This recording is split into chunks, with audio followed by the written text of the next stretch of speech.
नमस्कार, आप देख रहे हैं कोने 11। आपके साथ हूं मैं नेहा बाथम। नमस्कार, आपके साथ मैं हूं मीनाक्षी गंडा। और सीधे सबसे पहले रुक करेंगे पश्चिम बंगाल का, जहां पर गृह मंत्री अमित शाह के दौरे का आज दूसरा दिन है। दक्षिणेश्वर मंदिर, एक जाना माना प्राचीन और विख्यात मंदिर दक्षिणेश्वर मंदिर, जहां पर दर्शन और पूजा अर्चना के लिए गृह मंत्री अमित शाह पहुंचे हैं। आज दूसरे दिन के दौरे की शुरुआत मंदिर में दर्शन के साथ और मंदिर की सीढ़ियां चढ़ते हुए अमित शाह इस वक्त दिखाई दे रहे हैं। यहां पर कुछ देर का कार्यक्रम अमित शाह का होना है। इसके बाद बाकी दिन का भी एजेंडा आज का सेट है अमित शाह के लिए।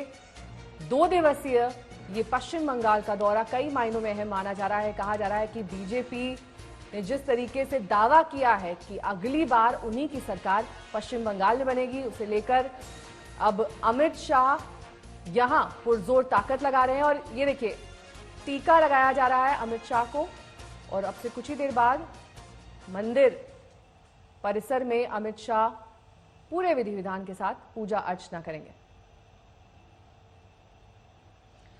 आज कई अहम बैठकें भी हैं गृह मंत्री अमित शाह की। वहां पर बंगाल बीजेपी के तमाम कार्यकर्ताओं नेताओं से मुलाकात की, लेकिन उससे पहले आज के दिन की शुरुआत दक्षिणेश्वर मंदिर में दर्शन के इस कार्यक्रम के साथ। कोलकाता के दर्शनीय और धार्मिक स्थलों में से, प्रमुख धार्मिक स्थलों में से ये एक है।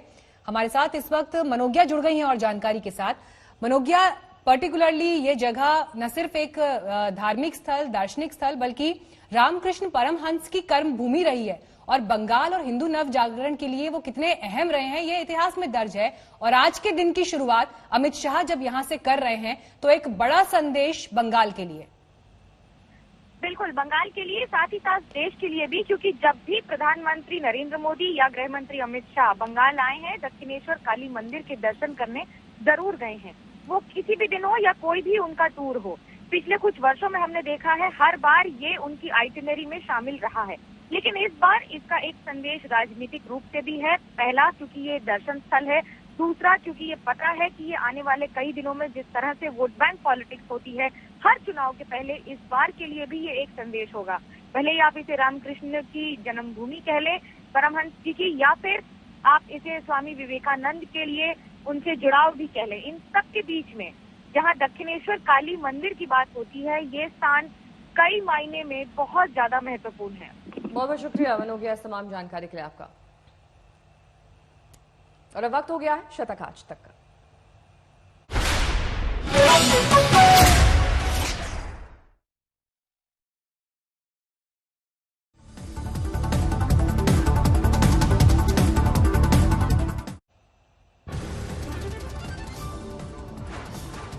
अमित शाह के मिशन बंगाल का आज दूसरा दिन। दक्षिणेश्वर मंदिर में किया दर्शन। दोपहर में बीजेपी की बंगाल यूनिट के साथ करेंगे बैठक।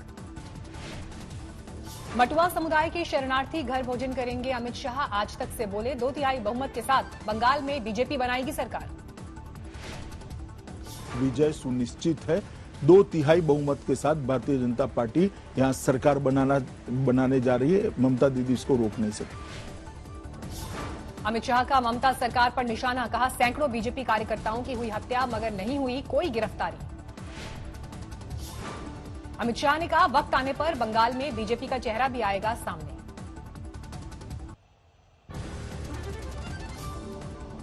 जयपुर में भीषण सड़क हादसे में युवक की गई जान। ऑडी सवार लड़की ने मारी टक्कर।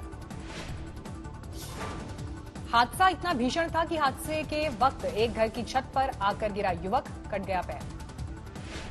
ऑडी के भी हादसे में उड़े परखच्चे। हादसा होते ही ऑडी में सवार 2 लड़कियां हुई फरार। तलाश में जुटी पुलिस। हादसे में मरने वाला युवक पाली का रहने वाला, कांस्टेबल भर्ती में शामिल होने जा रहा था, तभी हुआ हादसे का शिकार। यूपी के मथुरा में 14 साल की मासूम से गैंग रेप का आरोप। 2 आरोपी गिरफ्तार।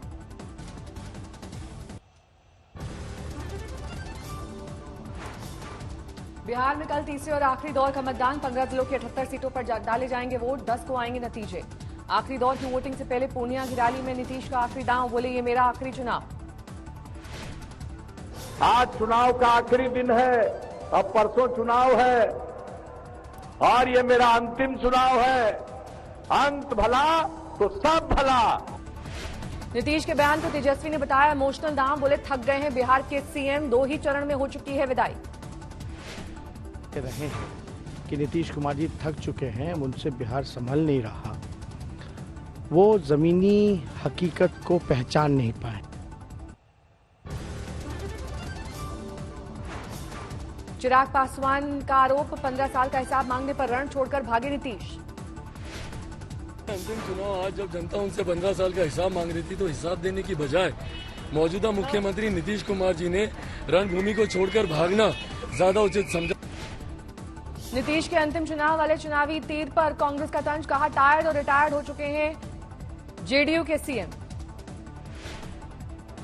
टायर्ड और रिटायर्ड जदयू भाजपा की लीडरशिप ने अब रिटायरमेंट स्वीकार कर ली है। ये एक बड़े बदलाव का सूचक है। केंद्रीय मंत्री नित्यानंद राय ने बिहार में एनडीए की 210 सीटों पर जीत का दावा ठोका, कहा जहां मोदी वहीं विकास, जहां नीतीश वहीं रोजगार, बाकी सब भ्रम। तेज प्रताप की पुरानी सीट महुआ में तेजस्वी ने भाई के साथ किया प्रचार, कहा मेरे ऊपर है बड़े भाई का आशीर्वाद। आरजेडी उम्मीदवार के गले में बड़े भाई से डलवाई माला।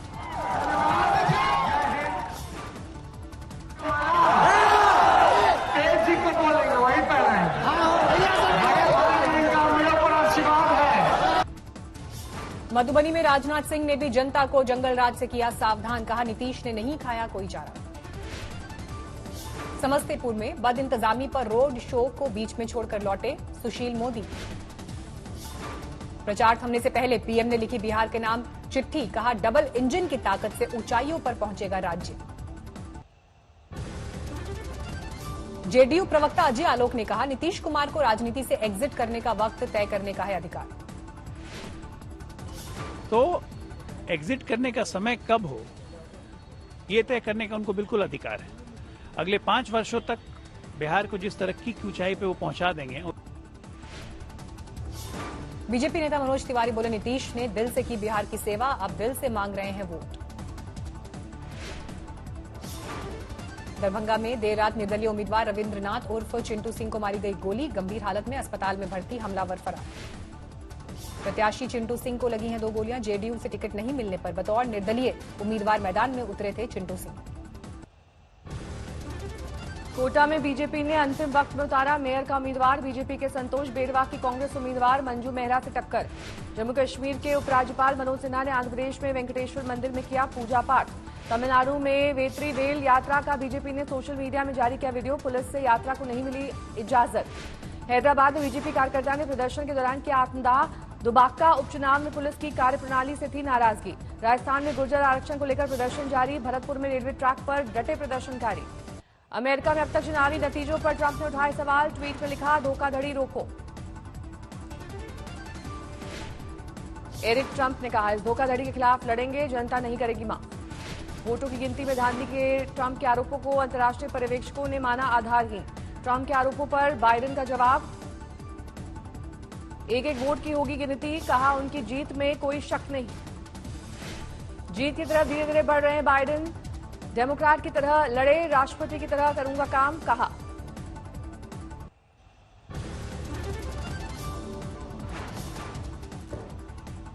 ट्रंप को लगा एक और झटका, मिशिगन और जॉर्जिया में दोबारा गिनती की मांग की अर्जी कोर्ट ने रद्द की।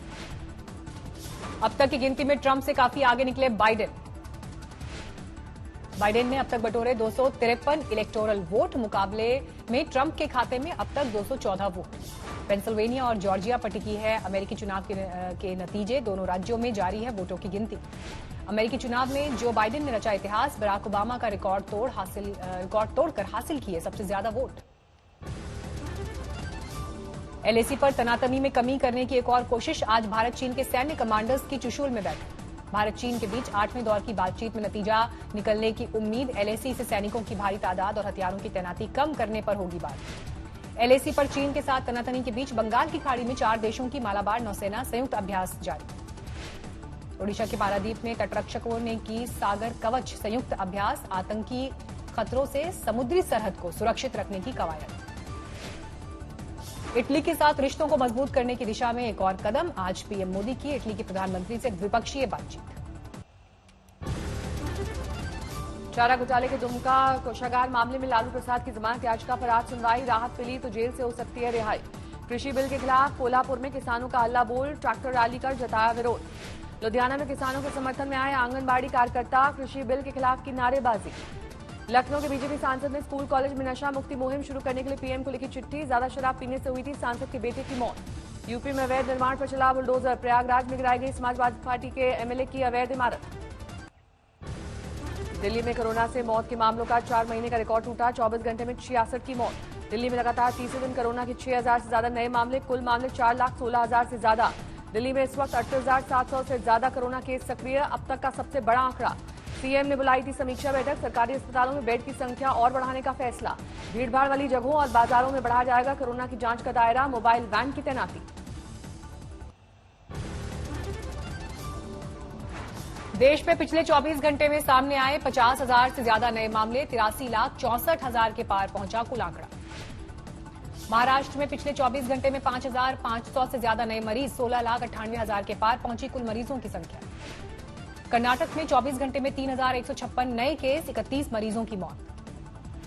उत्तराखंड में भी बढ़ा कोरोना का ग्राफ। सामने आए 480 नए मामले। लॉकडाउन के बाद हावड़ा में फिर से दौड़ी लोकल मुसाफिरों को राहत। सांबा में पाकिस्तानी रिफ्यूजी को पहली बार पंचायत चुनाव में मतदान का मिला मौका। नाचते गाते लोकतंत्र के महापर्व में की शिरकत। हाथरस कांड में पीड़ित परिजनों ने नाको टेस्ट कराने से किया इनकार। कहा नहीं पता इस टेस्ट में क्या होता है क्या नहीं। हाथरस कांड में मंगलवार को सीबीआई ने मृतक लड़की की मां और उसके भाई से करीब 2.5 घंटे की पूछताछ।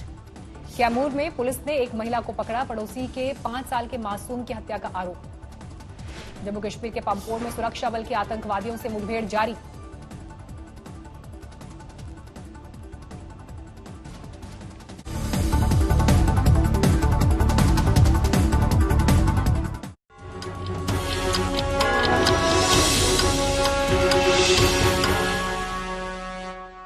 का दूसरा दिन है। थोड़ी देर पहले वो दक्षिणेश्वर काली के दरबार में पहुंचे हैं। कल अमित शाह ने आदिवासियों के घर भोजन किया था और आज वो मतुआ समुदाय के घर भोजन करेंगे। वो कार्यकर्ताओं से भी मुलाकात करेंगे, सांसदों से संवाद करेंगे। इंद्रजीत कुंडू इस वक्त जुड़ गए हैं और जानकारी के साथ हमारे साथ। इंद्रजीत, हम तस्वीरें देख रहे हैं कोलकाता से। दक्षिणेश्वर मंदिर प्रांगण में मौजूद हैं अमित शाह और उनके साथ कैलाश विजयवर्गीय और बाकी लोग भी दिखाई दे रहे हैं। आज के दिन का कार्यक्रम कितना अहम इस लिहाज से कि अब अगले साल अगर चुनावी ताल ठोक रही है बीजेपी और कह रही है कि ममता सरकार को उखाड़ फेंकेंगे, तो उसके लिए तैयारियां क्या हैं? बिल्कुल मीनाक्षी, कितना महत्वपूर्ण है अमित शाह का ये दौरा। आप इसका अंदाजा ये लगा सकते हैं कि जब बिहार में चुनाव हो रहा है तो अमित शाह बंगाल में है और यहाँ पे कैंपेनिंग कर रहे हैं।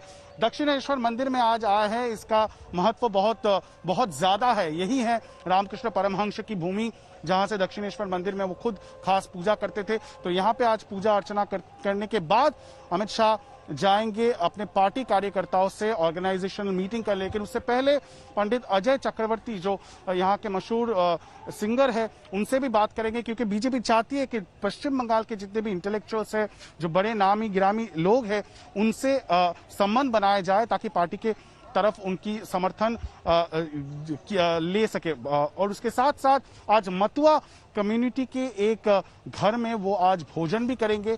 मतुआ कम्युनिटी जो उस पार से आए हैं, बांग्लादेश से आए हैं, हिंदू रिफ्यूजीज है, उनको टारगेट कर रही है बीजेपी।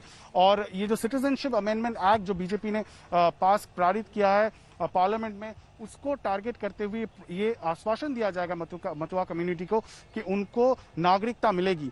क्या उससे फायदा मिलेगा? आज मेरे बंगाल दौरे का दूसरा दिन है। आज के दिन की शुरुआत समग्र भारतवर्ष की चेतना स्थली, जहां से कई लोगों ने ऊर्जा प्राप्त करी, ऐसे दक्षिणेश्वर मां काली के मंदिर से की है। मैं कई बार दक्षिणेश्वर आया हूं। जब भी आया यहां से ऊर्जा और चेतना प्राप्त कर कर वापिस गया हूं। ये बंगाल की महान भूमि चैतन्य महाप्रभु, स्वामी प्रणवानंद, ठाकुर रामकृष्ण परमहंस, विवेकानंद श्री अरविंद ऐसे कई भक्ति मार्ग के प्रशस्त करने वाले, आध्यात्मिक चेतना को जगाने वाले लोगों की भूमि रही है। और आज वही भूमि पर जिस प्रकार से अपीसमेंट की पॉलिटिक्स, तुष्टीकरण की पॉलिटिक्स चल रही है, इससे बंगाल की ये महान परंपरा आहत हुई है। मैं आज यहां से बंगाल की महान जनता को आह्वान करना चाहता हूं कि आध्यात्मिक और धार्मिक चेतना का केंद्र बंगाल जो पूरे देश का बना, पूरे देश का रहा, वो गौरव फिर से एक बार बंगाल प्राप्त करे। इसलिए आप सब एकमुश्त होकर, जागरूक होकर अपने अपने दायित्व का निर्वहन करिए। आज मां काली से समस्त बंगाल की और देश की जनता की मंगल कामना मैंने की है। मोदी जी के नेतृत्व में ये देश फिर से एक बार दुनिया में अपना गौरवमय स्थान प्राप्त करे, यही मेरी मां काली के चरणों में प्रार्थना है। धन्यवाद।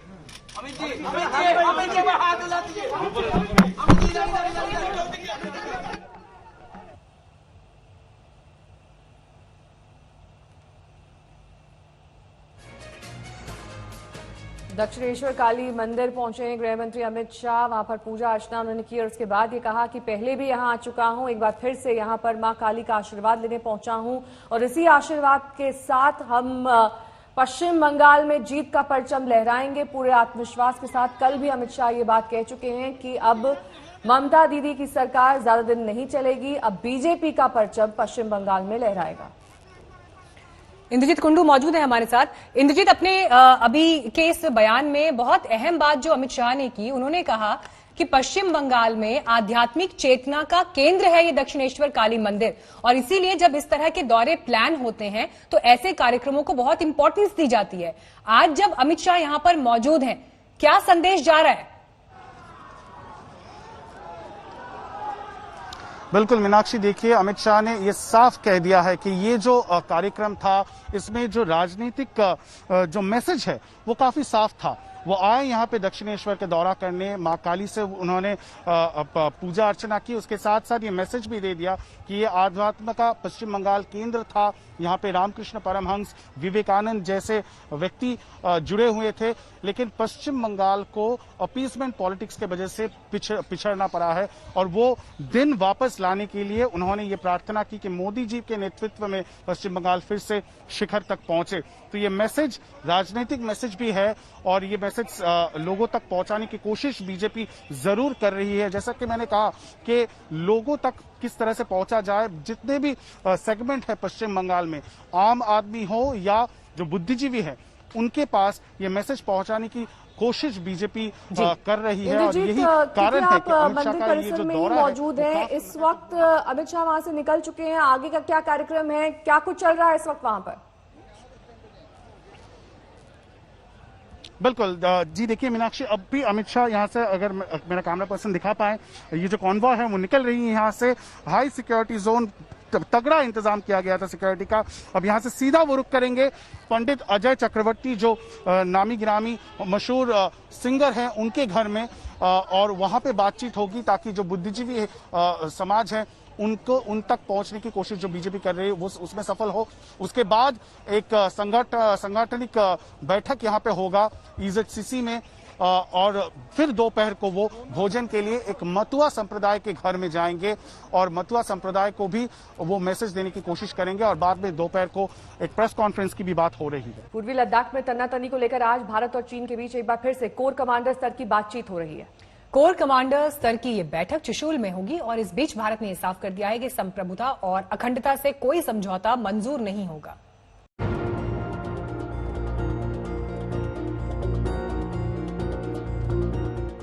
बर्फ से ढके पहाड़ और शून्य से 20 डिग्री नीचे तापमान। एक तरफ दुश्मन की हल्की सी हरकत पर भी पैनी नजर और दूसरी तरफ बर्फीली आंधियों से मुकाबला।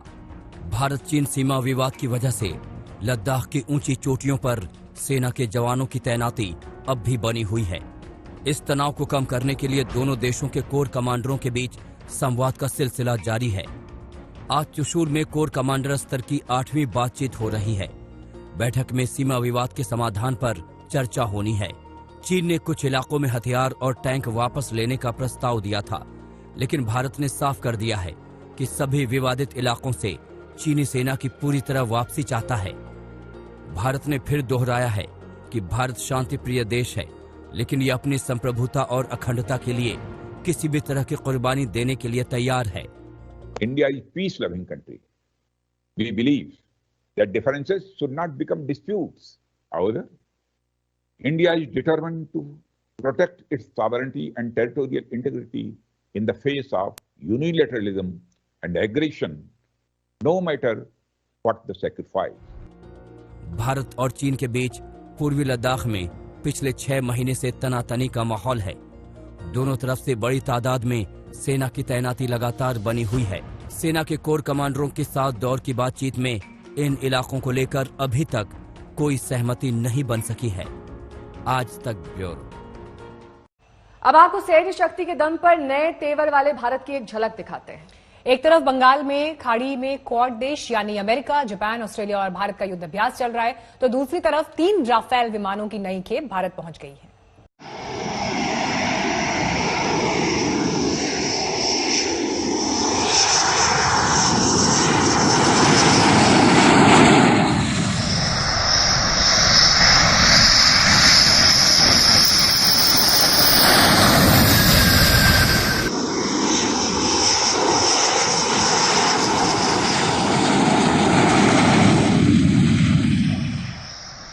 वायु शक्ति राफेल के 3 और विमानों ने भारत की माटी को नमन किया है।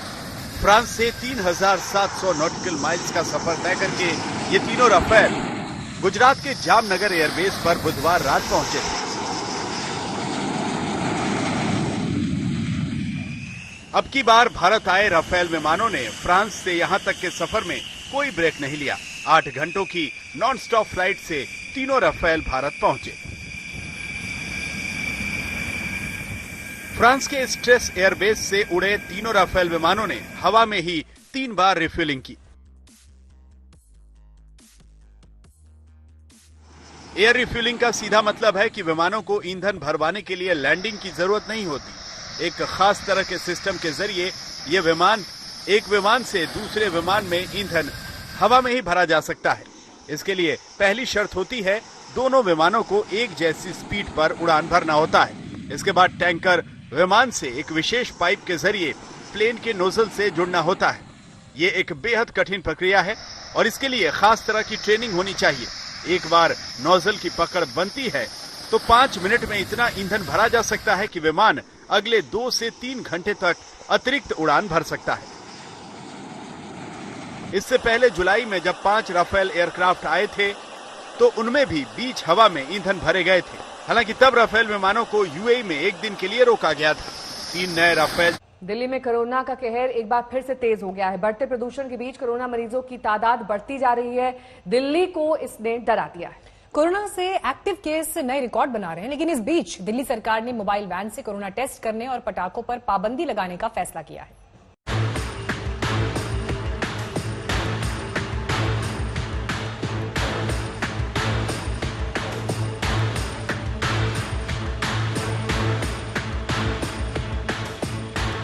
हवा में जहरीले धुएं का खतरा और कोरोना महामारी का बढ़ता संकट।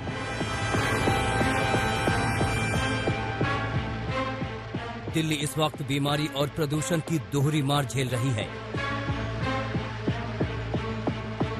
दिल्ली में कोरोना के मरीज ही नहीं, मौत के आंकड़े भी तेजी से बढ़े हैं। कोरोना से हुई मौतों ने 4 महीने का रिकॉर्ड तोड़ दिया है और पिछले 24 घंटों में 66 लोग कोरोना की वजह से दम तोड़ चुके हैं। दिल्ली सरकार के हेल्थ बुलेटिन के मुताबिक इससे पहले 27 जून को 66 लोगों की कोरोना से मौत हुई थी। लगातार तीसरे दिन यहां 6000 से ज्यादा नए मामले सामने आए।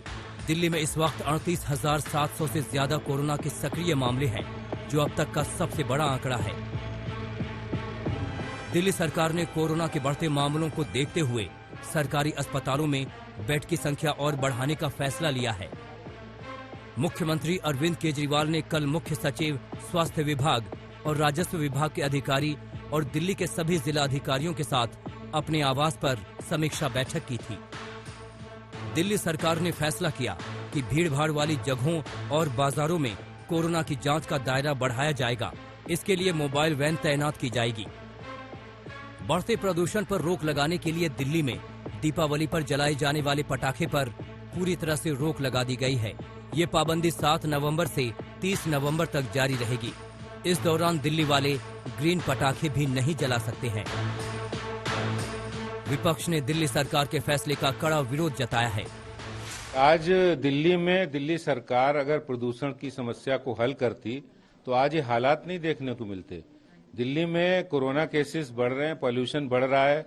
दिल्ली के मुख्यमंत्री साहब विज्ञापन और प्रचार करने में मस्त हैं, लेकिन अगर वो वास्तव में जो प्रदूषण के लिए जो उन्होंने ग्रीन बजट कहा था 2018 में, अगर उसका सही से पालन किया होता तो आज दिल्ली के हालात सही होते, लोगों को साफ हवा और साफ पानी मिलता।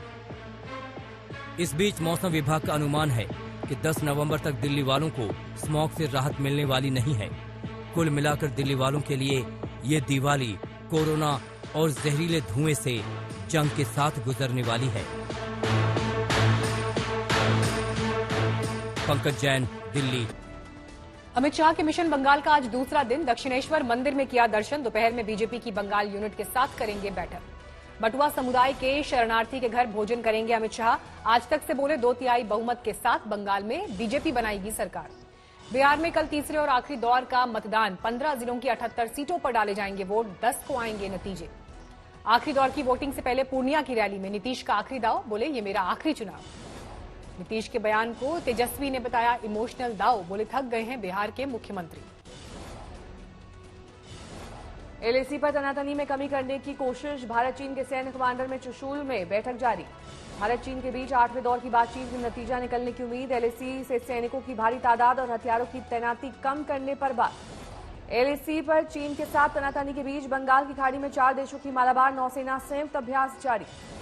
पंपोर में एनकाउंटर में आतंकी ढेर। घायल हुए 2 आम लोगों में से एक की मौत। फिलहाल ऑपरेशन है जारी। पंजाब के सीएम अमरिंदर ने खुद को किया होम क्वारंटीन। एक कोरोना मरीज के संपर्क में आए थे सीएम।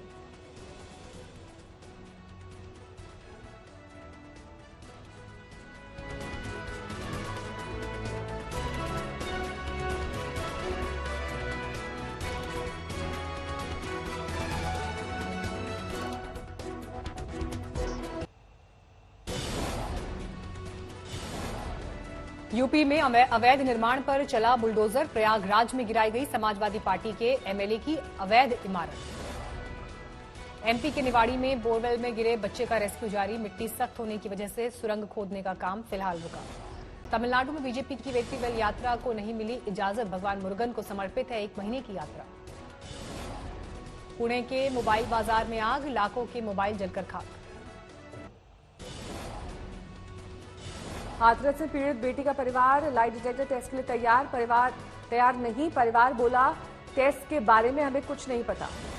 राजस्थान में नहीं सुलझा गुर्जर आरक्षण विवाद। पटरियों पर जमे हैं गुर्जर। रेल ट्रैफिक पूरी तरह से बंद। दिल्ली प्रदूषण से हालात और भी खराब। सेंट्रल दिल्ली के आईटीओ, बारापुला, डीएनडी पर स्मॉग का असर। कई इलाकों में एक्यूआई 400 के पार। दिल्ली प्रदूषण पर सख्ती। 7 से 30 नवंबर तक पटाखे जलाने पर रोक। महाराष्ट्र में प्रदूषण पर लगाम की कोशिश। इस दिवाली पटाखे जलाने पर लग सकता है बैन। जयपुर में भीषण सड़क हादसे में युवक की गई जान। ऑडी सवार लड़की ने मारी टक्कर। हादसा इतना भीषण था कि हादसे के वक्त एक घर की छत पर आकर गिरा युवक। दिल्ली में कोरोना से मौत के मामलों का 4 महीने का रिकॉर्ड टूटा। 24 घंटे में 66 लोगों की मौत। लगातार तीसरे दिन 6000 केस। बाइडेन ने अब तक बटोरे 264 इलेक्टोरल वोट। मुकाबले में ट्रंप के खाते में अब तक 214। गिनती में ट्रंप से काफी आगे निकले बाइडेन। पेंसिल्वेनिया और जॉर्जिया पर टिकी है अमेरिकी चुनाव के नतीजे। दोनों राज्यों में जारी है वोटों की गिनती।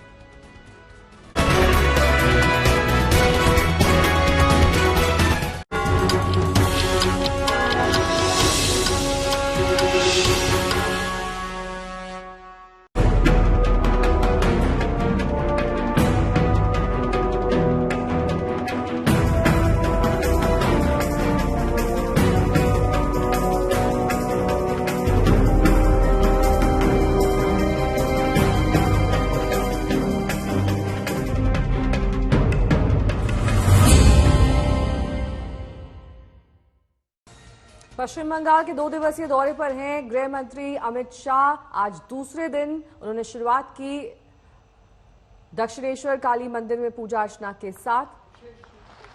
कई मायनों में उनका ये दौरा बेहद अहम माना जा रहा है और कल आज तक से एक्सक्लूसिव बातचीत में उन्होंने कहा था कि पश्चिम बंगाल में बीजेपी की जीत तय है। अमित शाह के इस दूसरे दिन के दौरे में थोड़ी देर पहले उन्होंने मंदिर में पूजा अर्चना की।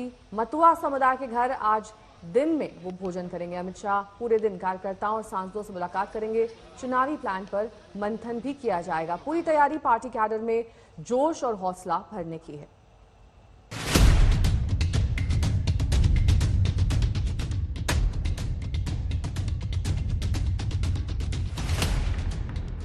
बंगाल विजय की कामना कर रहे अमित शाह आज मां काली के दर पर पहुंचे।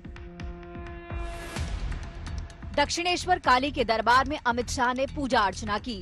बंगाल विजय का आशीर्वाद भी मांगा। कितना महत्वपूर्ण है अमित शाह का ये दौरा, आप इसका अंदाजा ये लगा सकते हैं कि जब बिहार में चुनाव हो रहा है तो अमित शाह बंगाल में हैं और यहाँ पे कैंपेनिंग कर रहे हैं।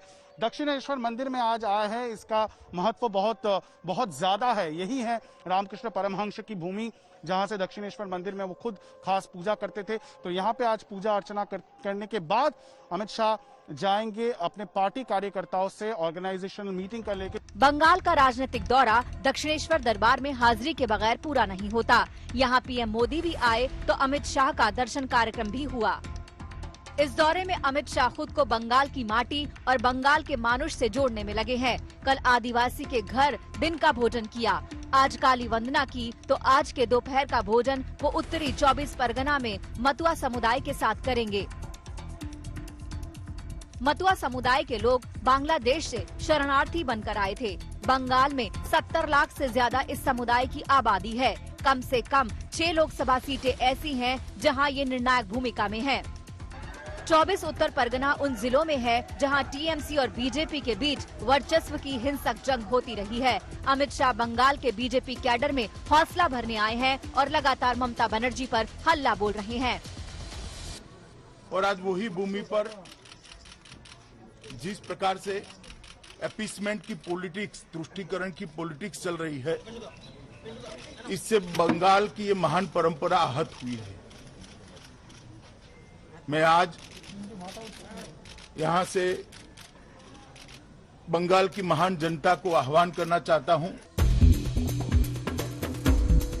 अमित शाह के बंगाल दौरे को बारीकी से देखें तो पता चलेगा कि बीजेपी की नजर आदिवासी मतदाताओं पर है। बांकुरा में बिरसा मुंडा को श्रद्धांजलि, आदिवासी के घर पर खाना खाना, सब कुछ चुनावी प्लानिंग का हिस्सा है। बंगाल के आदिवासी बहुल जंगल महल में आने वाले इस इलाके में बीजेपी ने अच्छी पैठ बनाई है। 2019 के लोकसभा चुनाव में इस इलाके और आसपास बीजेपी ने 7 लोकसभा सीटें जीती थी।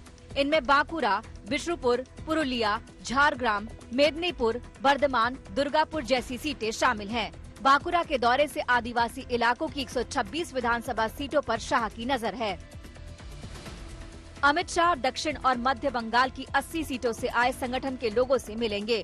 उनका बीजेपी के सांसदों से भी मुलाकात का कार्यक्रम है। इस बार बीजेपी बंगाल में कोई कोर कसर नहीं छोड़ रही। कोलकाता से इंद्रजीत कुंडू और मनोज्ञा लोईवाल के साथ ब्यूरो रिपोर्ट आज तक। बंगाल के बाद अब बात बिहार की। चुनावी जंग में नीतीश कुमार के नए दांव से भूचाल है। प्रचार के आखिरी दिन नीतीश ने आखिरी चुनाव का ऐलान कर खलबली मचा दी। आपको बता दें कि बिहार में अब नीतीश के इस ऐलान के मायने तलाशे जा रहे हैं। चर्चा इस बात को लेकर भी है कि क्या ये नीतीश का मास्टर स्ट्रोक है और इसका नतीजा क्या रहने वाला है।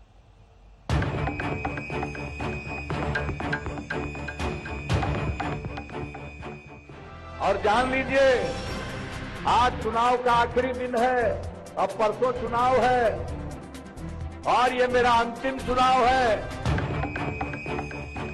मैच की आखिरी गेंद पर सुशासन बाबू ने जोर का बल्ला घुमाया।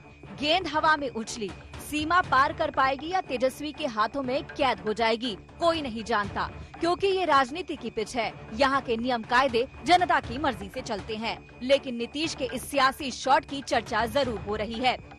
जरा फिर से सुन लीजिए नीतीश का अब तक का सबसे बड़ा ऐलान। जान लीजिए, आज चुनाव का आखिरी दिन है, अब परसों चुनाव है और ये मेरा अंतिम चुनाव है। अंत भला तो सब भला। दो राय नहीं कि नीतीश ने तुर्क का पत्ता चला है। पहले से तल्ख हो चुके चुनाव में भावुकता का रंग भरना चाहा है, लेकिन सवाल है आखिर क्यों? पूरा चुनाव विकास के एजेंडे पर लड़ने वाले नीतीश को एक इमोशनल अपील की जरूरत क्यों पड़ी? तेजस्वी यादव ने तो इस मौके को फौरन लपक लिया। हम जो बात पहले से कहते रहे हैं कि नीतीश कुमार जी थक चुके हैं, उनसे बिहार संभल नहीं रहा, वो ज़मीनी हकीकत को पहचान नहीं पाए। और जब आखिरी दिन चुनाव के आखिरी सभा में उन्होंने खुद ही घोषणा कर दी कि अब वो राजनीति से संन्यास ले रहे हैं, तो उन्होंने जो ज़मीनी हकीकत है, अब हो सकता है कि उनको एहसास हुआ होगा और उन्होंने आज घोषणा कर दी राजनीति से संन्यास लेने की। प्रचार के आखिरी दिन, आखिरी वक्त पर नीतीश के इस दाव को लेकर बिहार की सियासत में नई हलचल शुरू हो गई है। ये फायर भी कर सकता है तो मिस फायर होने का भी खतरा है। दोनों पक्ष बाजी अपने नाम करने में लगे हैं। चिदम्बरम ने नीतीश को थका हुआ बताकर बड़ा हमला किया। नीतीश कुमार ने घोषणा की कि ये उनका अंतिम चुनाव होगा, तो उन्होंने प्रभावी रूप से हार मान ली। अंतिम चुनाव वाली चाल उनके प्रदर्शन के आधार पर समर्थन की अपील नहीं है, बल्कि उनकी नाकामियों पर दया की याचिका है। बिहार के लोग एक ऐसे व्यक्ति को वोट क्यों दें जो यदि चुना गया तो पहले दिन से ही सुस्त हो जाएगा। नीतीश ने चुनावी मंचधार में ही रिटायरमेंट का ऐलान कर दिया है, जबकि तेजस्वी शुरू से ही उन्हें थका हुआ बताकर खुद को उनके सामने नौजवान चेहरे के तौर पर खड़ा करने की अपील करते रहे हैं। नीतीश कुमार जी थक चुके हैं, उनसे नहीं संभल रहे हैं। वो आप लोगों ने भी देखा, चाहे चमकी बुखार हो, चाहे जल जमाव हो, चाहे बाढ़ हो, चाहे कोरोना हो, चाहे पलायन हो, गरीबी हो, बेरोजगारी हो, कारखाने हो, एक तरह से उनका हाथ खड़ा कर दिया उन्होंने कि भैया हमसे नहीं हो सकता। समुंदर होता तो कारखाने लगाते, रोजगार तो दे ही नहीं सकते हैं। मजा ले ना भाई, मजा ले, आनंद ले। देखिए, हमको अगर कोई मेरे खिलाफ कुछ भी बोलता, हम जरा भी नहीं उस पर कुछ एतराज। अच्छा है, बोलो, जितना बोलोगे बोलो, बहुत अच्छा है।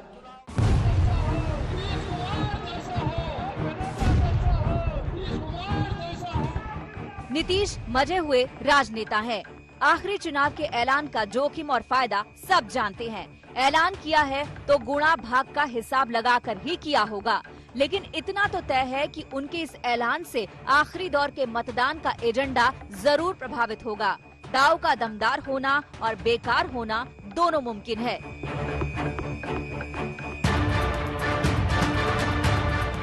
पूर्णिया से रोहित सिंह और पटना से मृत्युंजय श्रीवास्तव के साथ ब्यूरो रिपोर्ट आज तक। नीतीश कुमार के इस ऐलान पर अब सियासत जबरदस्त तरीके से की जा रही है। तेजस्वी अब और हमलावर दिख रहे हैं। जेडीयू कह रही है कि नीतीश के कहने का गलत मतलब निकाला जा रहा है। जनता दल यूनाइटेड पार्टी का पूरी तरीके से अस्तित्व, और आज के उनके इस बयान के बाद मुझे नहीं पता किसने उनको ये बुद्धि दी कि आप आज ये बयान दें। जो उनके प्रत्याशी थोड़ी बहुत भी लड़ाई लड़ रहे थे, उनका भी आपने मनोबल पूरा तोड़ दिया।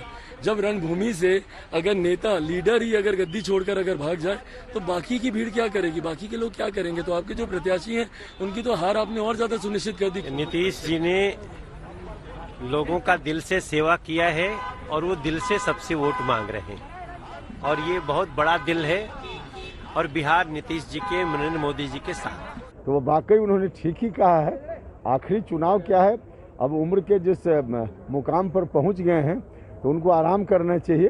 उन्होंने मान ही लिया है, स्वीकार कर लिया है। तो हम तो यही आग्रह करेंगे बड़े भाई से कि अब उपेंद्र कुशवाहा छोटा भाई को आशीर्वाद दें और आराम करें, उनके लिए ही ठीक हो। बड़ा नेता वही होता है जो अपने मुकामों को हासिल करने के बाद खुद उस अपने जगह से हटे। नीतीश कुमार को कोई हटा नहीं पाएगा, वो खुद हटेंगे, और तब हटेंगे जब बिहार एक विकसित प्रदेश की श्रेणी में आ जाएगा। ये 5 वर्षों बाद 2025 में होगा, इसी की उन्होंने घोषणा की है। लेकिन अगर बिहार की जनता क्या पता 2025 में आग्रह और करे कि नहीं आप रहिए, उनको विवश कर दे, तो कुछ भी हो सकता है। प्रधानमंत्री मोदी ने बिहार विधानसभा चुनाव में 12 रैलियां की और चुनाव का रुख बदलने में अपनी तरफ से कोई कोर कसर नहीं छोड़ी है। चुनाव प्रचार के आखिरी दिन मोदी ने ट्विटर पर बिहार की जनता के नाम 4 पेज का एक इमोशनल चिट्ठी लिखी है। इस चिट्ठी में मोदी ने बिहार वासियों को विपक्ष के लुभावने वादे से सावधान किया, तो वहीं सुहाने सपने भी दिखाए।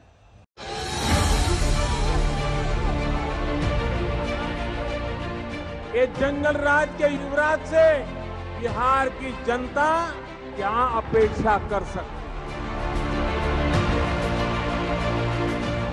दिन दाड़े डकैती होती थी, हत्याएं होती थी, रंगदारी वसूली जाती थी। वो चाहते हैं आप जय श्री राम भी न बोले। बिहार विधानसभा चुनाव में कई मुद्दे उठे, लेकिन जब प्रधानमंत्री नरेंद्र मोदी ने चुनाव प्रचार का मोर्चा संभाला तो तमाम मुद्दे हवा हो गए। तेजस्वी के रोजगार के मुद्दे के सामने उन्होंने लालू के 50 साल के जंगल राज की कहानी सामने रख दी। अपनी हर रैली में प्रधानमंत्री मोदी ने जंगल राज की याद दिलाई। ये जंगल राज के युवराज से बिहार की जनता पुराना ट्रैक रिकॉर्ड के आधार पर और क्या अपेक्षा कर सकती है?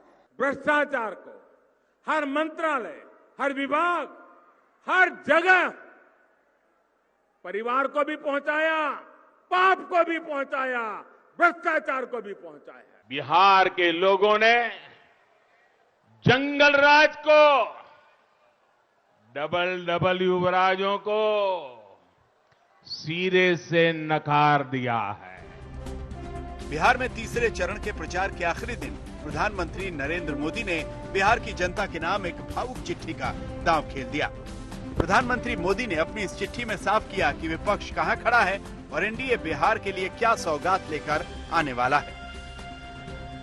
जात पात बनाम विकास, झूठा वादा बनाम पक्का इरादा, कुशासन बनाम सुशासन, भ्रष्टाचार बनाम ईमानदारी, अवसरवादिता बनाम आत्मनिर्भरता।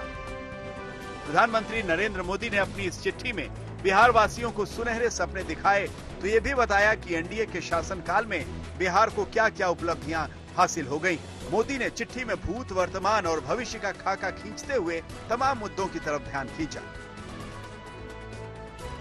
सबका साथ, सबका विकास, आधुनिक और नया बिहार, अभाव से आकांक्षा की ओर बिहार, हर गरीब को पक्का घर, घर घर में शौचालय, हर गरीब को गैस कनेक्शन, बैंक से जोड़ना, वृद्धावस्था पेंशन और बीमा, हर घर जल का सपना, एयरपोर्ट, वाटरपोर्ट और सड़क निर्माण, भय मुक्त समाज।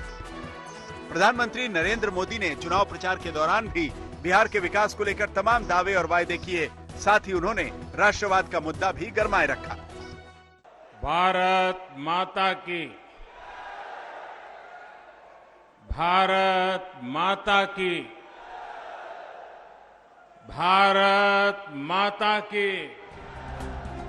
प्रधानमंत्री नरेंद्र मोदी ने बिहार के विकास के लिए जनता से नीतीश कुमार का साथ देने की अपील की। चिट्ठी में उन्होंने लिखा, मैं बिहार के विकास को लेकर बहुत आश्वस्त हूँ। बिहार के विकास में कोई कमी न आए, विकास की योजनाएं अटके नहीं, भटके नहीं, इसके लिए मुझे बिहार में नीतीश सरकार की जरूरत है।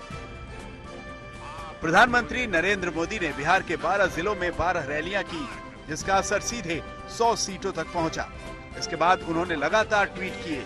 आज उन्होंने चुनाव प्रचार के आखिरी दिन चिट्ठी लिखकर बिहार की जनता के लिए एक संदेश छोड़ा।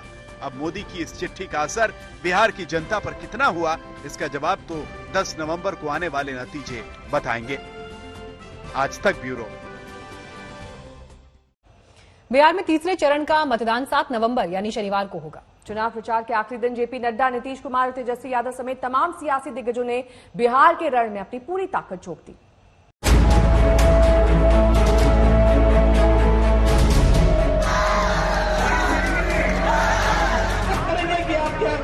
होना है, पैसा मोदी जी देंगे और विकास आप करेंगे, इस तरीके की व्यवस्था। बिहार के चुनावी समर में प्रचार का शोर आज से खत्म हो गया। इस शोर के खत्म होने के साथ ही शुरुआत हो गई है कयासों की कि किसका होगा बिहार, कौन बनाएगा सरकार, कौन मारेगा बाजी, किसकी होगी हार। इन सवालों के जवाब 10 नवंबर को मिल जाएंगे, मगर अंतिम चरण के चुनाव से पहले राजनीतिक दलों ने अपना पूरा दमखम झोंक दिया।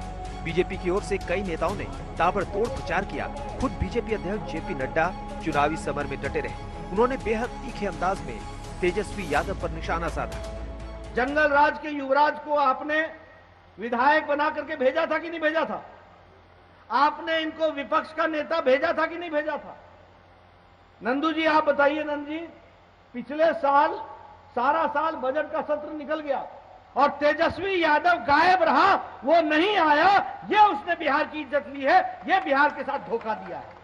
आइए अब नौकरी देंगे, विधानसभा में जबे नहीं करेंगे, अब नौकरी देंगे। आप बताओ, कोरोना जब आया तो तेजस्वी यादव कहां था? कहां था?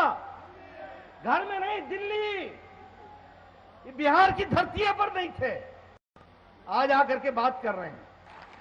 आज ये घड़ियाली आंसू बहाने के लिए आए हैं। बीजेपी के निशाने पर तेजस्वी ही हैं। उन्हें मालूम है कि बिहार में असली चुनावी समर आरजेडी से ही है, इसलिए खुद नीतीश कुमार भी अपनी रैलियों में आरजेडी के जंगल राज का जिक्र करते नहीं थकते। शाम होने के बाद कोई अपने घर से नहीं निकल पाता था और जिस तरह से हम सब लोगों को जब आप लोगों ने काम करने का मौका दिया, हम लोगों ने अपराध से छुटकारा दिलवाया, तरक्की के रास्ते पर ले जाने की कोशिश की। इधर तेजस्वी यादव भी अंतिम दिन प्रचार में पूरी ताकत झोंकते दिखे। तेजस्वी को मालूम है कि जरा सी भी चूक उनके सत्ता पाने के सपने को चकनाचूर कर सकती है, इसलिए तेजस्वी अंतिम चरण के प्रचार के अंतिम समय तक जनता जनार्दन के बीच डटे रहे और नीतीश कुमार के खिलाफ अपने अंदाज में पलटवार करते रहे।